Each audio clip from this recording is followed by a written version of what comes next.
Hello to you all. We'd like to start today on time, and our session today is all about soul mates and understanding this deeper according to Kabbalah. So first we need to understand what people do say. That is one of the hardest challenges that we have in life, is really to try and get to know a person. Knowing a person for who they are and understanding not only where we are coming from and our own definition, but understanding other people, but understanding also other people and understanding where they come from and who are they and what are they about and where they're going to is very challenging always. So one of the greatest challenges of ourselves is to know ourselves, and then looking in the mirror into the world, also understanding other people. Who are they really? Because many times people are very charming and it seems superficially to be very fitting and very much a match.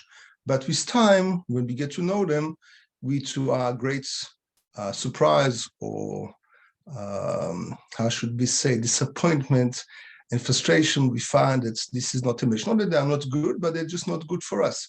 So how can we know all about that?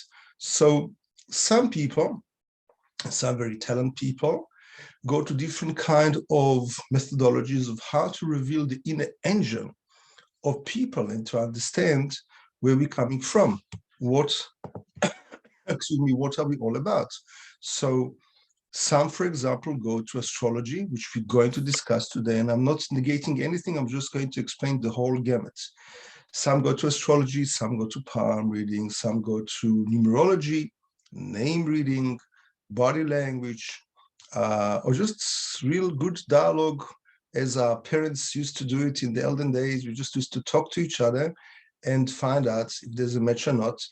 The reason that people didn't divorce a generation or two ago is not because they were better than us.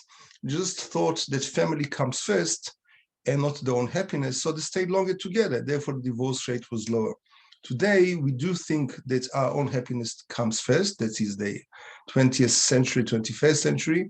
And therefore, people, when they are not happy, they just tend to separate. And as we well know, statistics do show that in the States, it's over 50% divorce rate, first marriage, over 60% second marriage. I had differently. I had even the first marriage 60%. And you ask what about the other 40%? Many of them don't get married anymore because they are so scared to get into this institution called marriage, lest they're going to find something that they don't like. So they rather stay happily well known to the public, as we say, and soulmates as long as it's possible, out of choice and not out of fear of a government or religion or any kind of institution that will book them down into a marriage. But this is not what it's about today. Today, we really want to find out, how do we actually try and find the right soulmate? So I want to tell you first what I understand. I've been dealing with most of these and all of these kind of wisdoms according to Kabbalah, according to mysticism, for many, many years, from the age of 14. And the reason that I delved into this was exactly for that, because as a child, my parents moved down to South Africa.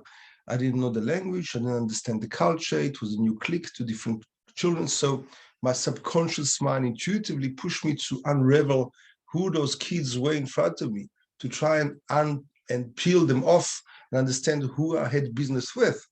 Only later on in life did I understand what I was actually doing was the right thing to do, not having a teacher or a guide to try and unravel who is this person that I'm facing, what are they really all about. So let's discuss one by one, and let's try to understand the whole thing. Many people go to astrologists. There's nothing wrong with astrology. There is nothing wrong with astrology, as long as we understand what astrology does. And let's think about it logically. Before we amass and spend so much money going into astrology, let's understand what astrology does. And again, I delve into all of this. I do all of this professionally, but I want to tell you what it's all about, each one of them. Astrology and numerology, which we're going to discuss today in depth as much as this 1 hour allows us, right? They both discuss the initial elements, those initial tendencies and traits we have. In other words, I was born at a certain given time, location, and a date, and therefore I have already my entire astrological chart out there, as well as my entire numerological chart. It's unchangeable. Within those parameters that I was born with, I have the choice to make some kind of choices, but to some degree, I'm limited by certain parameters. However, let's think about it. Many people are twins, and they are called astrological twins. In other words, born to the same parents, same hospital, exactly the same minute or two, which doesn't make any difference astrologically. I know because I make those charts, same location. So they are called astrological twins. And nevertheless, they have such a difference in the personality, such a difference in the destiny, in the faith, and even in the fate, and even in the luck. In other words, whatever life brings down to them. How come? So it's seemingly that they all have the same parameters, except for one issue, which is the name. The name is different. Same parents' name, same hospital, same, even sometimes the same room they share, sometimes in the same bed, two sisters, two boys. But what they don't share is the same name. And therefore, we come to understand, even logically, and Kabbalah delves into this very much in depth, something in the Western world and in the States is not well known and common to understand, that your name very much tells the different kind of potential. I'm being very accurate and very exact, the different kind of potential that you might have, that you will have in your life, and how you're going to execute it. Because we are coined with our nature. In Hebrew, the word for coining is teva, which is nature, and the word for a coin is matbeh, which means God has coined into you that kind of nature, and therefore, plus minus, we know what is your potential, where do you come from, how many reincarnations you are about, what is your potential in having relationships, what is your blind spot, what are your challenges, right? Absolutely. The difference, again, the difference between numerology and astrology, which give you the initial parameters, and when it comes to name reading, that name reading speaks about that level which is your conscience. In other words, according to my awareness, how am I able to balance out my astrological chart? For example, if you know a little bit about astrology, you might have heard many people in astrology have a 90 degrees or 180 degrees in astrological chart, means very rough, challenging beginning. They might have had that. They might have been born to such circumstances during birth and receiving enough oxygen, or the parents are abusive, or very humble beginnings, or very a homeless kind of kid, or an orphan. So that child seemingly doesn't deserve such humble beginnings. They started somewhere at the back where others were food spread in Washington, D.C., for example. Not I've got anything against Washington, D.C., it's great. And so to balance this out, the parents get, according to Kabbalah, a small prophecy, an inkling of enlightenment from up and above, which is a divine message, how to call the child a given name.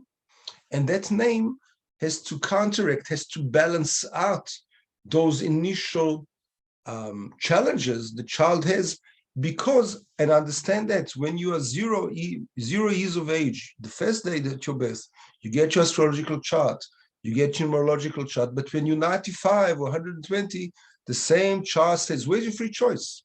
Maybe I exceeded my own possibilities, my own potential. Maybe I work against resistance. Maybe I made some very good choices and arose to new potential over and above my limitations. And people do that. Many people do that.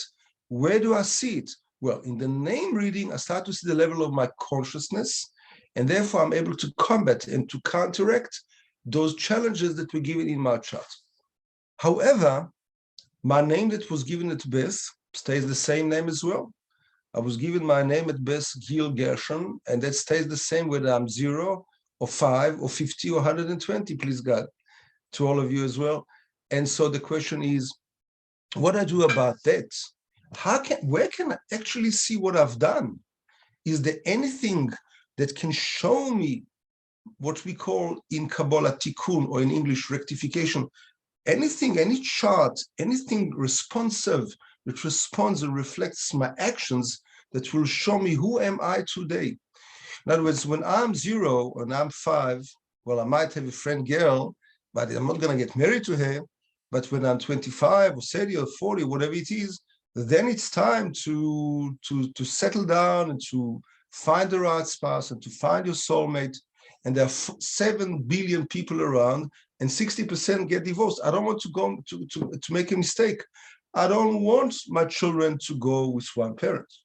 I don't want to suffer. I don't want my spouse to suffer because of me. And sometimes we're very good people. We just don't match. How do I know that? We're going to learn it now. So come to our aid 2 secret things, Kabbalistic things. One is called face reading. In other words, my face, in Hebrew, the word face is panim, which means panim. My inner self is being shown, radiates from my face. When you see different kind of movies, when they see a face of a villain, they don't have to say a clip, right? This is the villain. You know all about it because his face is the face of a villain. Otherwise, they wouldn't take him. When you see a face of a saint, they show a saintly face.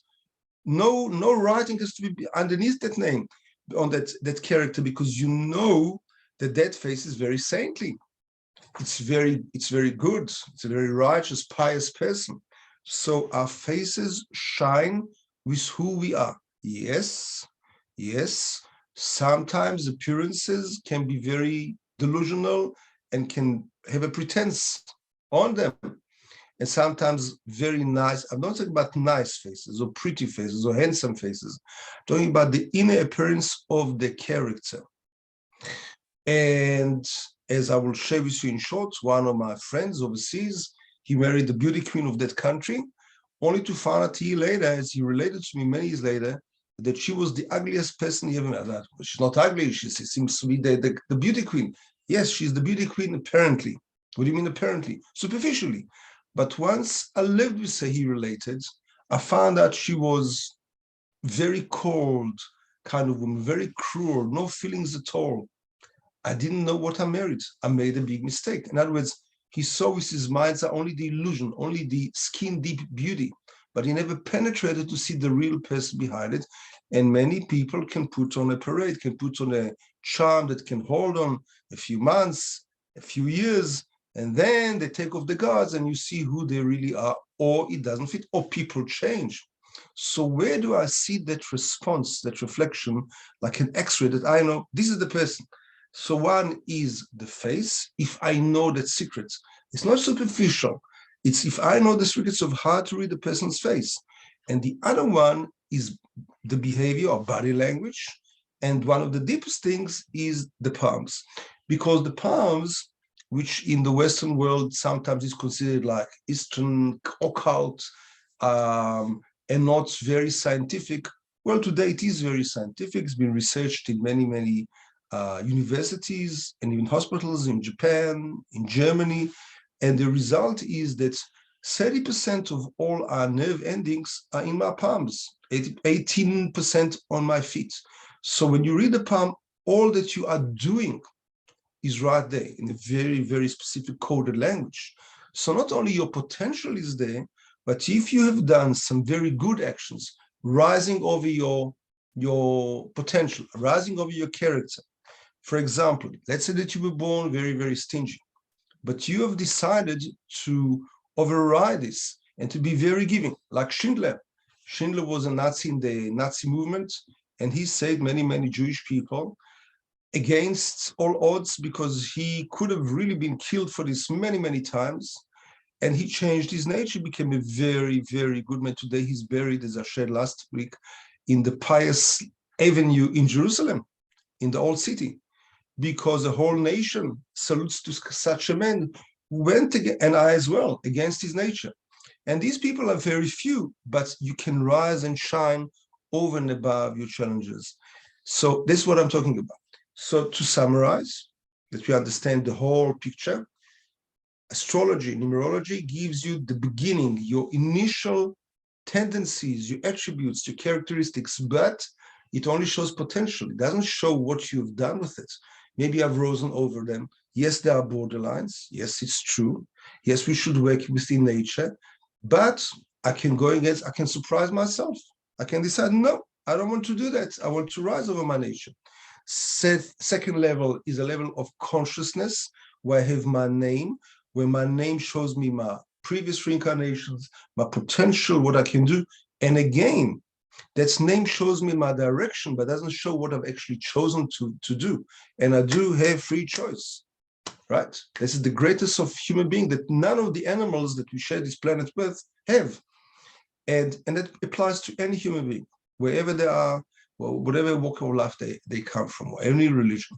Then we go to the next level, and that's face reading and palm reading, where you actually see the changes that the person has made with themselves, either become better or become bitter. So this is the first level.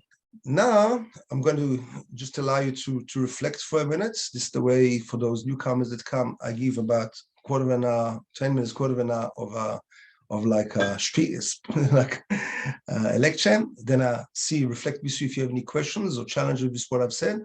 And I'm going to go deeper with you and explain how does it actually work. Please go ahead if you have any questions.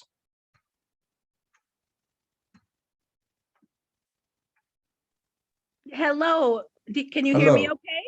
I can hear you loud and clear. Nice Wonderful. To meet you, Julia. Yeah. Yes. Well, I think that as I've listened, well, actually, I think I'll just listen some more. Okay, very good. Okay.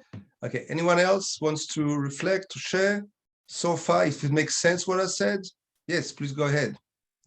Hi, Hi, just Shiv. to add something. Nice to meet you. Just to add something about finding your soulmate. I'm not sure if it's the right, and correct me if you don't agree with that. You know, we have phases in life, and in different stage of life, we attract and being attracted to different people, and Right. kind of like being vulnerable. When you're vulnerable, we respond to different people, different occasion, different situation differently because you are vulnerable. So Yes. with a soulmate, I don't know if we find it. Sometimes it finds us, and sometimes we attract it to our life. It's depend on the state that we are in. What are we Right. able to connect and to communicate? We say in the more spiritual way, we vibrate, but it's really about the achanat hakli, the preparation of the vessel. Kabbalah is what are you really willing to accept. Some people want love, but when they have love and they get love, they don't know what to do with it, right? So be careful what you wish for. Sometimes it comes true. So the more we are learning about ourselves, kind of like being a seeker, a searcher, open mindset and learning, we are able to receive a greater lesson, a greater tikkun, a greater, I would say, I can't say a greater soulmate, but a different lesson of a soulmate that you can actually evolve with and not just find them. This is very important, what Right? Shil is relating. Thank you. And that is, first of all, the question is, and that's very good for in a diplomatic way, reminding me is what is a soulmate? so in a sense, it's a very, very wide decision, and we all are made in a different way. But there's nothing to do with being just technical and living together and like the sailor's wife being asked, your husband comes once home for 1 month, shame on you. This poor woman is doing. So thank God this month goes by quickly. No, that's not what it's about. It's about having the right chemistry, the right click, understanding each other. And as time goes by, there are more and more connections which are spiritual, mental, emotional, and practically and physically between these two people. So, and that's a very big challenge because, and that's why the divorce rate is also high, because sometimes when people are very young and they get married, they only look at a certain level, maybe for certainty, maybe for finances, maybe they don't know themselves yet. They haven't revealed it. And as they grow older, especially ladies, and I humbly say so because I'm not a lady and I'm straight. So with time and age, ladies become more spiritual, more closer to faith. And so it becomes very challenging because the husband stays miles behind and he stays, no, he goes to the work, he does his job, he's stable in that respect, but you don't find common interests anymore in the common language. You might discuss sports, and I've got nothing against sports, and you discuss the spirit. So that's the only question of spotting the O with the I, but nevertheless, it's a huge difference, and then you don't find it. So first you might have some friend girls as a woman, and later on it becomes to the point, because you're a very honest kind of human being, you can't live in this fake kind of relationship, and you have to unfortunately say goodbye because you're two boats, two ships that have grown apart with time. Yeah, but I want to add something to the pool. One more thing, and then I promise to be quiet. You don't need to promise. You can carry as on. you said, Yeah. soul evolution, right? It's evolving. I don't think, according to my knowledge and my experience, that a click or chemistry is enough. There's no perfect couple. There's no perfect situation. We need to create it. Now, when you're able to move forward in your life rather than running away from, in a relationship, in situation, in career, everything, you have growth. It's spiritual evolution, right? Growth. And it depend who you are, who you becoming, what is your choices, and who you do it with. Is complex. It's not complicated, but it's complex. And if we don't have the right vessels, we might get into very great situation with great people, but we have a hole in the bucket, and we don't know what we're doing wrong that makes it, or what we're doing right that is not giving us the results, like why we can't find it. So people might be very spiritual and yet very lonely. So we're going to discuss we're going to discuss how can we know that, because nevertheless, I can try my very, very best. But if my major interest in life is meditation and spirituality, or God, or going to different kind of spiritual places, right? And that should be my retreat for every weekend. I want to run to this retreat in Florida. I had got in California. I had got an incredible spiritual retreat. And you run to, the Red Sox. You want to see a baseball match or whatever it is. You see, I'm not a great fan and I don't understand very much. So we might miss each other. So we very much want to invest, and we do love each other, but we don't share the same world together. That can create a problem. And there's a deeper level. And that's what we're going to discuss today. How do I know if we are in the same ballgame?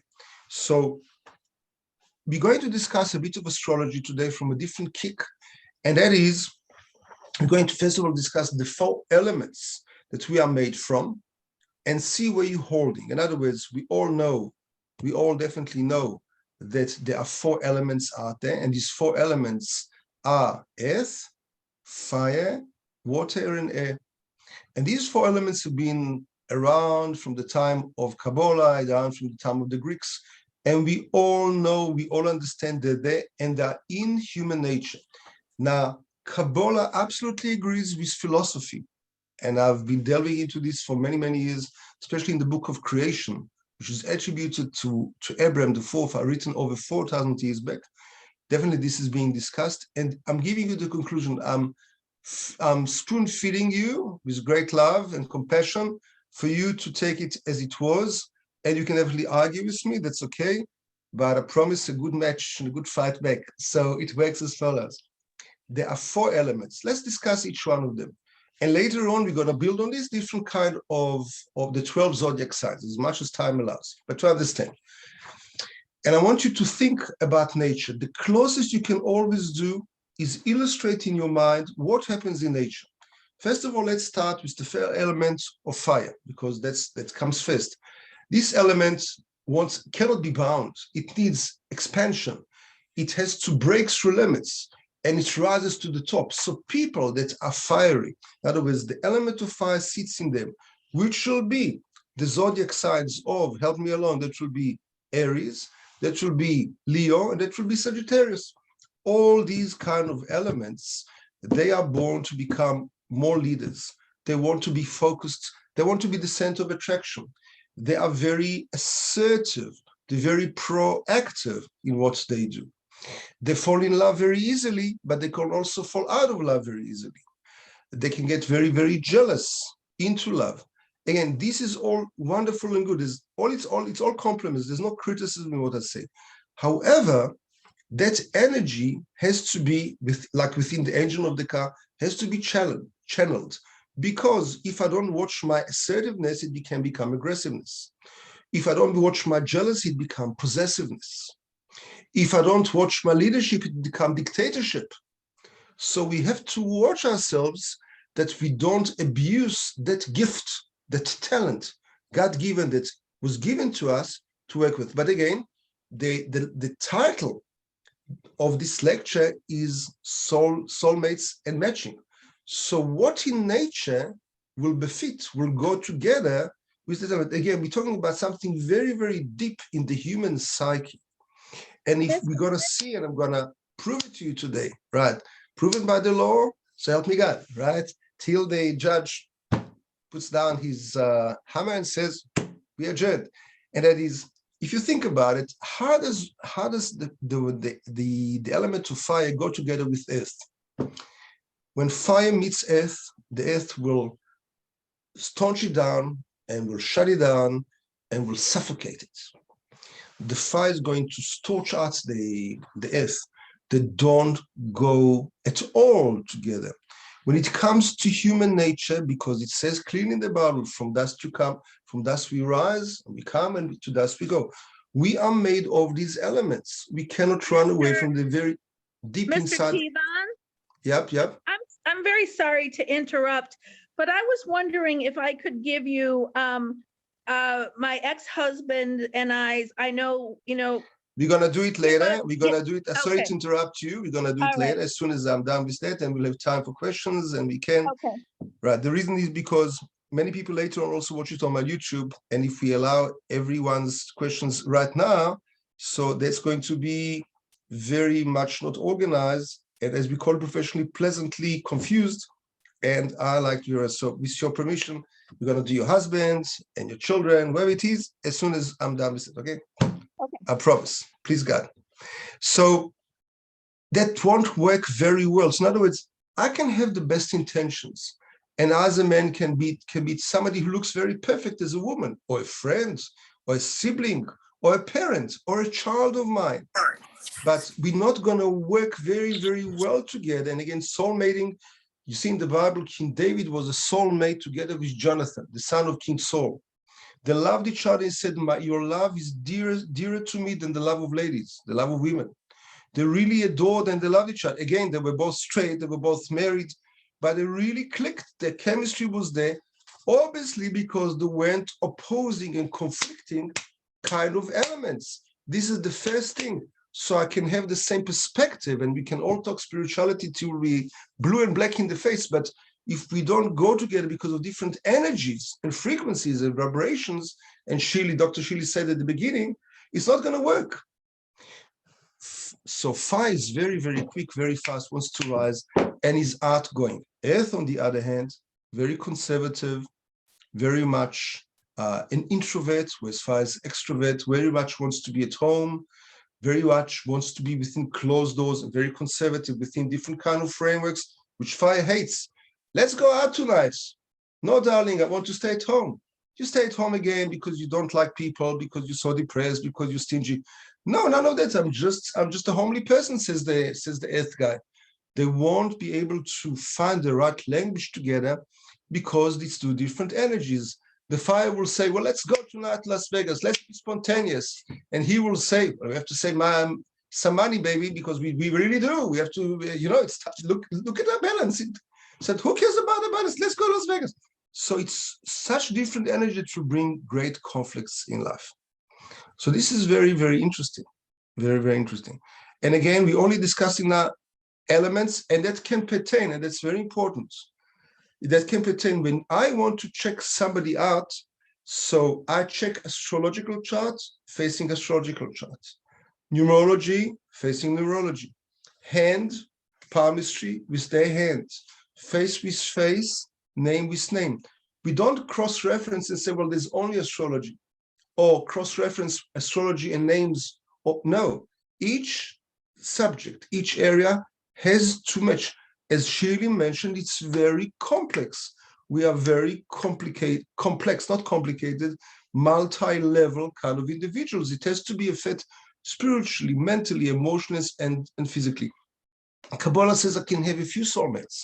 At the beginning of my evolution, spiritual evolution, can be that I looked for something very minute, very small. I wasn't myself developed. As I grow, as I evolve, I need more. My expectations, my aspirations are higher. And therefore, to find somebody on all levels, where you're holding, where you're growing, it really needs divine intervention, because it has to be a miracle. Because out of the 7 billion people around, how do I know that that will work? How do I know that that will work? So we understand that fire and earth go always to nature. They don't work well together. If the firefighters don't have water, they can't get by. What they do is they dig different kind of tunnels, fill it up with earth, and that's what will stop the fire. So fire is stopped by earth. They're not good matches together. Again, think of your siblings, your children, your parents, your spouse, your friends, your friend girls, your friend boys. It's not going to work for a long time, only superficially. Let's try another thing. Let's try fire with water. By the way, we're learning that together about the other elements as well. I know what I'm doing. So when it comes to water, water is very, very much withdrawn. Water are very kind people. Water are very spiritual people. Water also tends to go with the imagination. Many of the water people don't feel that they belong in this world. Some of them they go on the edge. Some of them go to drugs. Some of them think many times in life about suicide. Some of them go after their desires and temptations, because water is drawn after. But the common denominator is warmly strong, kind people, more spiritual, deeper people, more emotional people, because emotions is like water. It doesn't have a shape to it. It has to have a container to hold it. So even though in nature, we see the most romantic thing, which is the fire element, the sun, going down into sunset, into the sea, the element of water. It's most beautiful, romantic. It's true. But they don't really touch or kiss each other, It's just an illusion. In truth, the only place that fire and water make peace together is a very strong metal barrier over the fire. When you want to cook a pot of soup, you put the water inside the pot, it's metal, the fire underneath, and that's where they make peace. And what does the fire creates in the water? It bubbles away till it steams away. If you put them together in one house with all good intentions, that would be very, very big mistake. So if I have a child who is a water person, now remind me together, we said fire is Aries, Leo, as well as Sagittarius. Comes to the earth that we discussed, it's Taurus. Then comes next the Capricorn, and also there will be, if I quickly the Virgo, right? When it comes to the water elements, that will be the Cancer, the Scorpion, and the Pisces. So all of these, and we actually understand also why we have 3 of them. Isn't it enough one? We should have four zodiac signs. That's it. Why 12? 4 is enough. 4 elements, 4 zodiac signs enough. So there's a variety, and that variety makes a difference. But to start with, water and fire cannot go together because they're opposite in each other. What can go together well, we understand, by virtue of elimination? Water and earth. Because this is the inner drive, this is the inner engine, the mechanism of ours as human beings, that will go together very well. Why? Because it's a reflection, a completion. It's not one and the same. It's 2 opposites, but that can complement each other. For example, these 2 people, what in nature will happen? Water will nourish the soil, dried soil. It's crying out, it's seeking for the water. So the earth is seeking for the rain. What will the earth give the water? Structure. If I don't have some kind of a jar, of a vessel to hold my sowing of the latest seed that I want to sow and grow, right? Whatever it is, tomatoes, parsley, whatever it is, mint, it's not going to grow unless I have some kind of a pot to hold it in. So one helps the other. However, there'll be differences. The wife, let's say she's water, she wants to stay at home. She says, darling, let's have tonight together. I want to do some kind of meditation for 2 hours. The man will say, great, let's stay home. We're going to save some money. So they're going both to stay at home for different reasons. The earth wants to be conservative and stay at home, and the wife will want to stay at home because she's very spiritual. So they have different reasons, but they will do the same.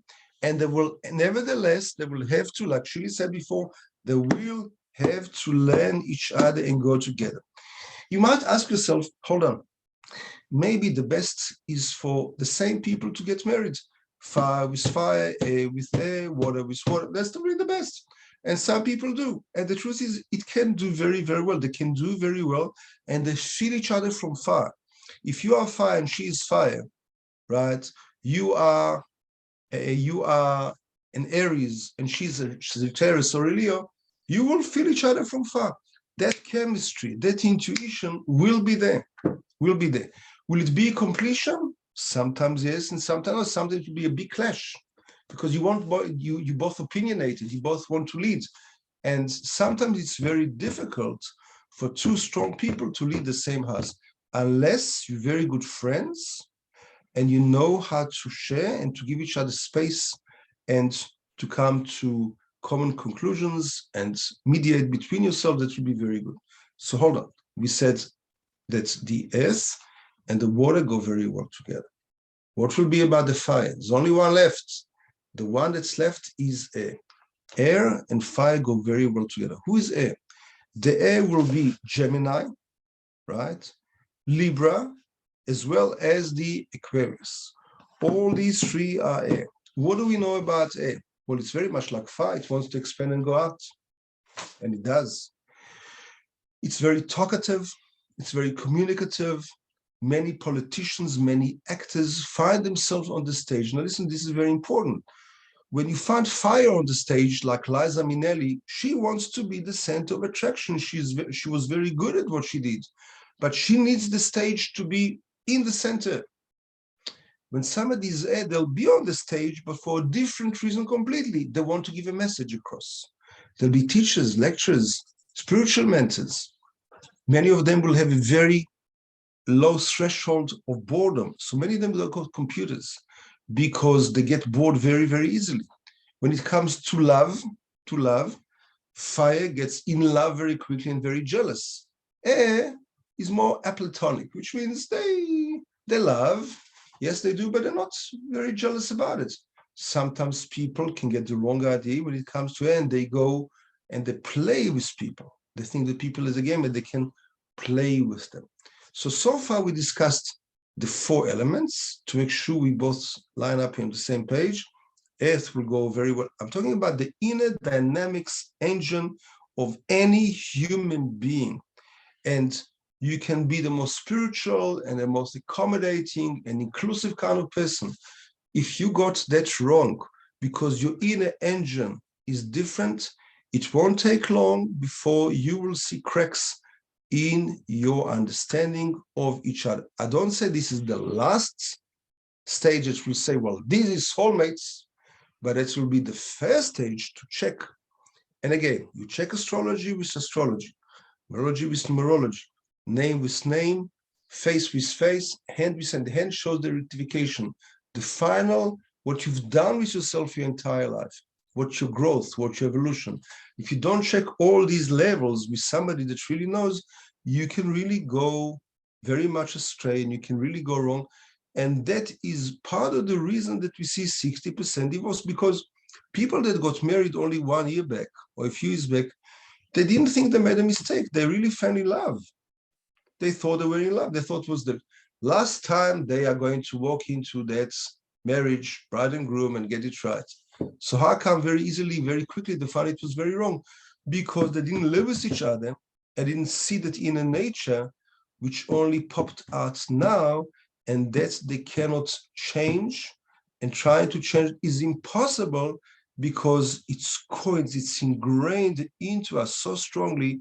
I'm not supposed to work against that engine of mine. I'm supposed to work with it, just to channel it. The stage is yours, my friends. Comments, arguments, conflicts, dates. Somebody wanted to share the dates. This is the time. Julia, you wanted to ask about the dates? Yes, I do. My birthday is October 4th, so I'm a Libra. And I thought I was water, but according to what you just said, I'm air. And then my ex-husband is April 9th, so he's an Aries and a fire Right. sign. Right. Right.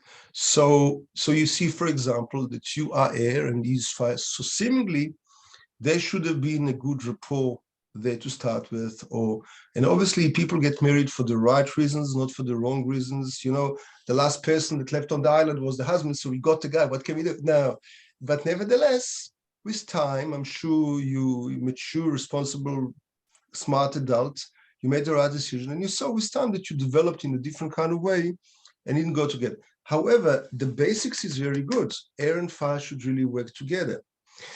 Now we're going to go, the next stage we're going to go soon is to each one of those elements, each one of those zodiac signs, and see why are they different. And sometimes those differences make a very big breach in that marriage, in that soulmating, which cannot be bridged. It can be only bridged. Yes. Well, what's happened with my ex-husband and I is that we are both experienced abuse as children, and so it's I'm sorry to hear. Thank you very much. You're very kind.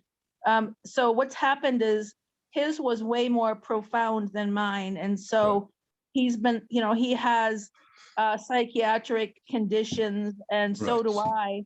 I'm sorry to hear that. Yeah. Well, for me, I have a spiritual life. I'm a Christian, and when our marriage started to fall apart, I turned to the Bible for wisdom. Yes. And unfortunately, my ex-husband has no spiritual dimension. There you go. So, we came at the problem of our failing marriage from two completely opposite mindsets. And so it's been very hard for me. I can forgive the infidelity, which, that led to the divorce papers. But then I looked to the Bible to see, well, does Jesus want me to be single now for the rest of my life or what? And so what I found from my research is that, in God's eyes, Neil and I are still married until one of us dies. And so I feel like in a trap kind of that it's either him or nobody, even though there would be many men right now that would be so much more compatible with me. And I've evolved spiritually and emotionally. I watch YouTube sermons and therapy. And so, I'm overcoming and recovering from my childhood abuse, whereas he's stagnant. And that's where our problem lies, I think.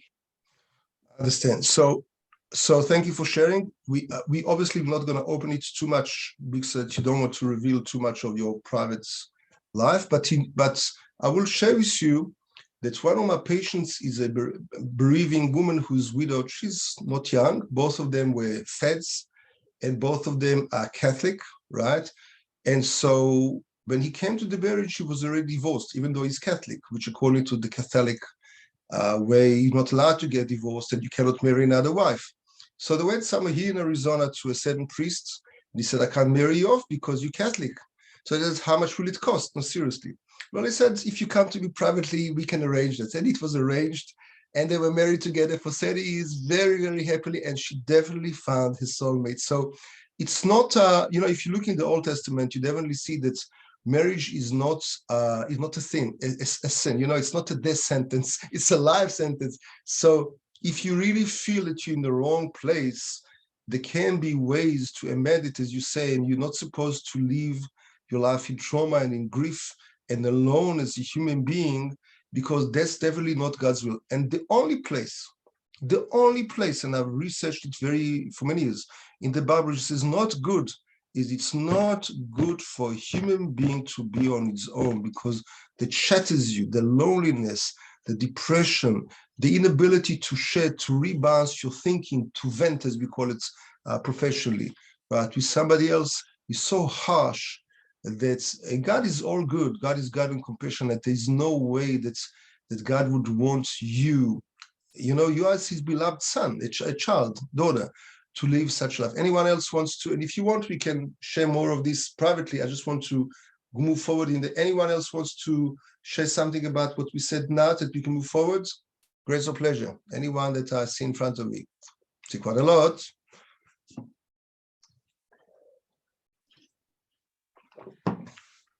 Yes, my friend. Good morning, my friend.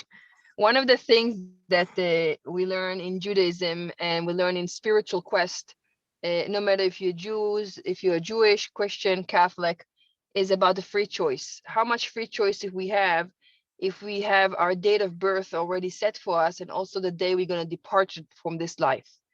So what's going on in between this, if we go bitter and better, is all about the free choice. And it's not only the question of what God or where you're holding your belief wants me to do. I have a big role in this life, and that's my life purpose. It's my needs, it's my desires, it's my boundaries, it's my struggle. A healthy self-esteem, if we're talking about spirituality and human evolvement, a healthy self-esteem is about a person who know he faults, he know his weaknesses, or I would say challenges, and yet still hold regards about his personality. I might be a very sensitive person, and that can be a gift, and it can be a fault in certain places, but still yet I see value in it.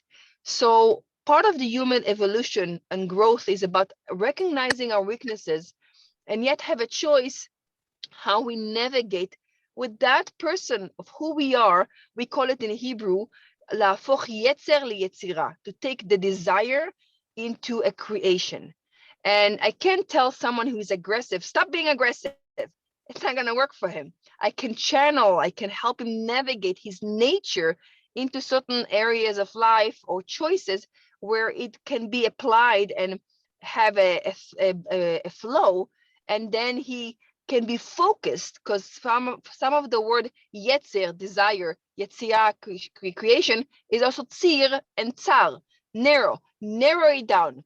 So since childhood, if you're a mother of children, I don't know if you are or not, but as you are, and as a mother, you can tell your children have their personality from day one.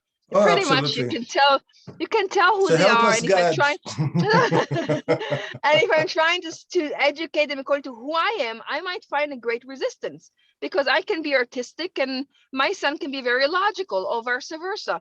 I can't force myself into someone, if it's This my is very child or my important. partner, Yeah. or my neighbor or my coworker. I can have space knowing who I am, kind of like emotions, right? I can't deny my emotions. I'm angry, I'm frustrated, I'm sad, I hate someone, or I'm depressed. If I'm trying to get over it, I'll never succeed. But if I embrace those feelings and make space and room for something else, I bring choice into my life. I feel that I'm not being led or controlled by that circumstance, that emotion, that person. Rather, I make space for something else. So that's something to always remember. And we say God helps the one who helps themselves. So you still have a choice. You still have a choice what you do with your life, what you create, what meaningful life you want to have. And in life, we do have to have two things, desire and love. I'm not going to get into it now because we need both. And I don't see any angels here, and nobody is perfect, but to work with our imperfection and to make something out of it, that is our choice. And that is something you do have. So no matter if whoever wants you to get married or not, you still have a choice if you're getting married or not. If you have room in your heart, if you have a space to hold someone else and share it, your value, with someone else, that's a calling saying you definitely have a room to someone else. So that's so very, very beautiful. I just want to move a little bit forward, and thank you so much for sharing, both of you. But I want to say as follows. One of the important things is, first of all, according to also what Shirley said, we're not talking about negating or nullifying yourself towards your spouse, because that's not soulmate. That's that's soul destruction. Nobody is going to be a groupie of somebody else. We're talking about sharing and giving hands to each other, moving forward together. Not that I will crush or dictate or enforce or coerce my personality onto somebody else to serve my own needs, right? They're not there to serve me. They are there to share with me. This is very important. And I'm going to give you a short simulation. What will be if I'm fire, which I am, and one of my children, for example, is for example, water. So the discussion in the morning will be something like this. Now, don't get panicked. I'm a good actor, right? Hi, good morning, son. Get up. Oh, no, not yet. Get up. What? So, do you get dressed? Oh, 12, about next 2 hours. So they will have their own timetable and agenda, very gentle, and any kind of shouting and lack of patience because I'm fire will find them very short, and we will have a conflict of character. It's not of interests. And if I'm a good parent, I will have to line up myself to understand the nature of that person. Otherwise, I can crush them, or we can have a great conflict with that person. So when it comes to your children, you have to channel, like Shirley said, you have to channel and work at yourself, because that's God-given. It comes to your spouse, your soulmate, well, that is your choice. And so I don't want to change who I am. If you want somebody else, there's 7 billion people out there, go find somebody else. If you want me, it's for who I am. Yes, I can accommodate and change something in me, but not my nature. I'm unable to do that. And that's the greatest mistake that people do. I'm here to change you. No, you're not. You cannot. Not because I don't want to, because I cannot there when it comes to my inner nature. Moving forward, why are the 12 zodiac signs? So I'm going to give you the key. I love giving keys to make you independent, because I'm very independent myself. That is as follows. I didn't say opinionated, I said independent. Why do we have, for example, 3 zodiac signs of fire? Meaning Aries, right? The next one up is Leo, and the next one down, which means I'm going through the chart, is Sagittarius. So the first one, always starting from Aries, walking my way through the zodiac signs, will be somebody that is more, and again, I don't mean to bring anyone down, and not criticism, no cynicism, right? Just what Kabbalah tells me about it. Aries will be somebody that many times is more looking towards the self-interest of growth. It's like the soul evolution starts from Aries, going upwards. It doesn't mean that somebody that is born in Aries and it's his first baby steps. It means they could have concluded already 12 times going around reincarnations and coming again in a higher circle. But they should and they must concentrate on their own evolution as people. When it comes to the second level, which is Leo, they are more family orientated. So all of them are leaders. All of them would like to be independent and sole proprietors and employers and not employees. But somebody like Leo will very much be a family person that wants to share. So if you have a friend or you yourself is Leos, many times because of the sharing, Leos can find it very challenging to keep secrets. So I remember once I spoke on the TV many times. I said to one of my neighbors, a woman neighbor, I said to her something which I wanted to keep in secrecy, which I told her to keep in secrecy. And next day, the entire neighborhood knew about the secrets. You know that we know that we all know that you don't know, which means she was a Leo. So I'm not making any inclusions, and I'm sure many people are very good, excellent, and I know the best Leos that there are. But the challenge, I said the challenge, not impossible, is to keep the secret and not to share all the numbers. Or I had one elderly lady in my lecture, and as it goes on, what's your name? What's your social number? What's your credit card number? And she started giving it up. I said, no, I'm only joking. So don't share everything that's about you. The next level up is very interesting and very surprising, which is the Sagittarius and up, which means we start from the fire element going next to the earth elements, which will be Capricorn, and then it will go to Aquarius, which is the next one, which will be air, and the last one, which will be Pisces, will be water. All these last 4 discuss general community. These are people that have evolved very much in previous lifetimes. They came as ancient souls. They want to teach the masses. They want to put across a certain message. They're not only involved in family life, but involved in communal life. And anyone that will hold them back with that is going to prevent their own soul from growing up and flourishing and rising to its potential. So anyone that is born in, to summarize, in the first four elements, in the first one zodiac sign, which is Aries, Taurus, Gemini, and Cancer, these people are very much concentrated what's happening around their own lives. And again, for example, a Cancer will feed the spouse. Cancer life to take a teaspoon physically and feed. Cancers find themselves many times in hospices, in old age homes, in assisted living, because they're very caring kind of people, because it's all about water. But it's all about personal attention to somebody else. All very good. The next level up, which is the Leo, the Virgo, the Libra, and the Scorpion, these are people that deal with the family situation. One of the most interesting ones is the Scorpion, because Scorpion, according to Kabbalah, and if somebody is Scorpion, I don't mean to hurt you, God forbid, right? So please forgive me to start with.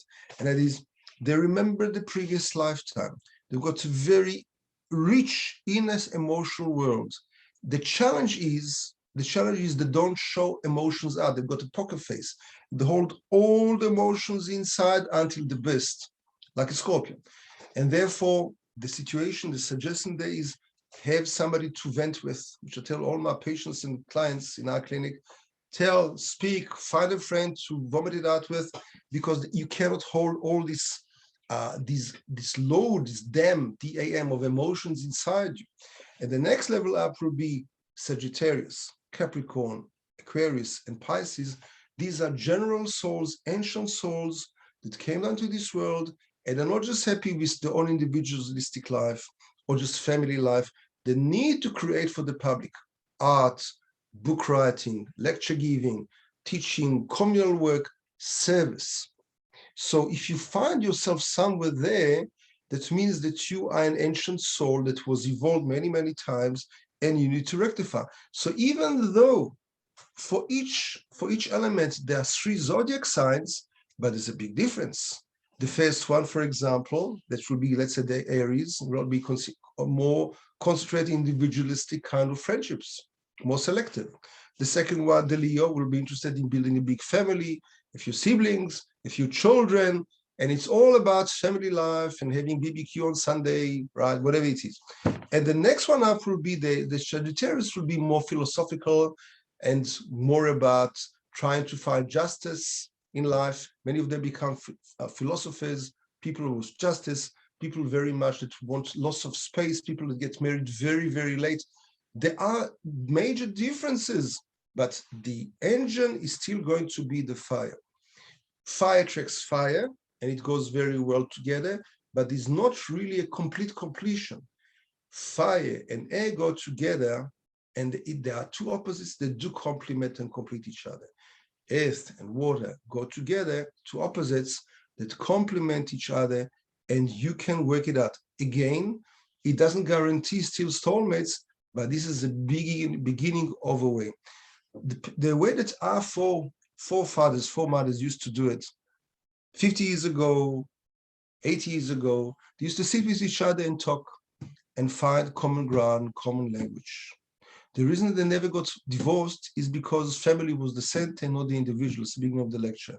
Today, we are the center. We are more self-centered. We want our own enjoyment. And therefore, when we're not happy, we say goodbye to each other very, very quickly. Now I'm opening it to you. We've got a few minutes left, and you can share whatever you wish, especially also those that didn't speak today. You can say whatever it is that you wish to share about what we said, or add or subtract. Go ahead.